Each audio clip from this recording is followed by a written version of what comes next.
किसी को दोषी ठहराने से पहले हमें ये सोच लेना चाहिए हमेशा कि वो जो शख्स जिन्हें आप दोषी ठहरा रहे हो, अगर वो शख्स निर्दोष ही होता, मतलब उनके अंदर कोई निगेटिविटी या फिर कोई कमी, खालीपन अगर नहीं ही होता, वो पूर्णता ही होते, तो फिर वो आपको या हमें क्यों सिलेक्ट करते?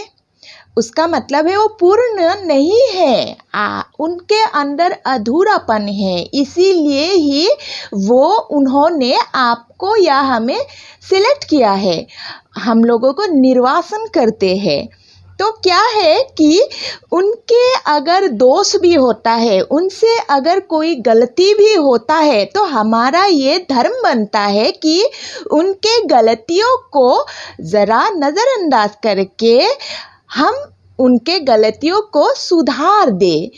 क्योंकि जैसे एक शिल्पकार जो होता है, एक आर्टिस्ट जो होते हैं, जो मूर्ति बनाते हैं, तो वो उस मूर्ति के साथ ही उस इंसान का आप सिमिलरिटी बना सकते हो। जैसे एक मूर्ति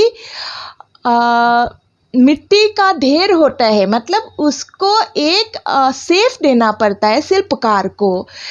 जैसे वो मूर्ति है, अगर वो मूर्ति शिल्पकार बना रहे हो, तो उस मूर्ति का नाक अगर टेढ़ा हो गया, पहले गलत हो गया, थोड़ा सा आंखें इधर उधर हो गया, तो क्या शिल्पकार उस मूर्ति के ऊपर गुस्सा करेंगे कि अरे भाई ये तो मेरे से नहीं हो रहा है, ये तो नाक ही इसका टेढ़ा हो गया, इसका आँख ही कैसा मतलब टेढ़ा मेढ़ा हो गया? तो क्या है कि मूर्ति को मारोगे या फिर मूर्ति को गाली दोगे?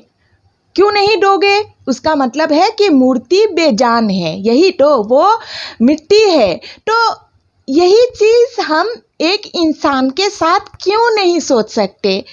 इसीलिए ना कि वो जीवित है, वो बोल सकता है, वो गुस्सा कर सकता है, वो हमें अनाप शनाप गलत सलत बोल सकता है, यही ना।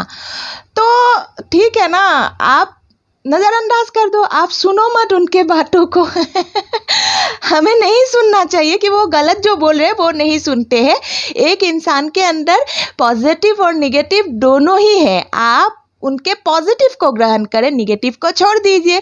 आप उनके पॉजिटिव को ग्रहण करके खुद के अंदर पॉजिटिविटी बढ़ाइए और उनके निगेटिविटी को धो के एक शिल्पकार की तरह मिट्टी के ढेर को सुंदर आकार देके एक सुंदर सा मूर्ति तैयार कर लीजिए।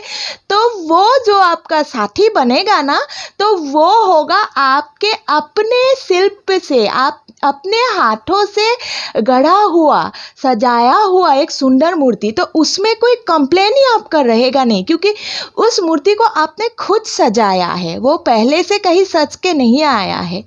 क्योंकि कोई भी माँ के पेट में सीख के नहीं आते, यहाँ आकर ही सीखते हैं ना।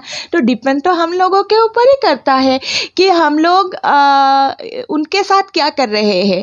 वो बेचारा हमारे पास आया है अपने खालीपन, अपने तकलीफ, अपने अधूरेपन को मिटाने के लिए। अगर हम भी उनके साथ वैसा करेंगे तो फिर मतलब हमारे अंदर मतलब प्रेम जो है छुपा हुआ, आत्मा प्रेम का ही एक और रूप होता है।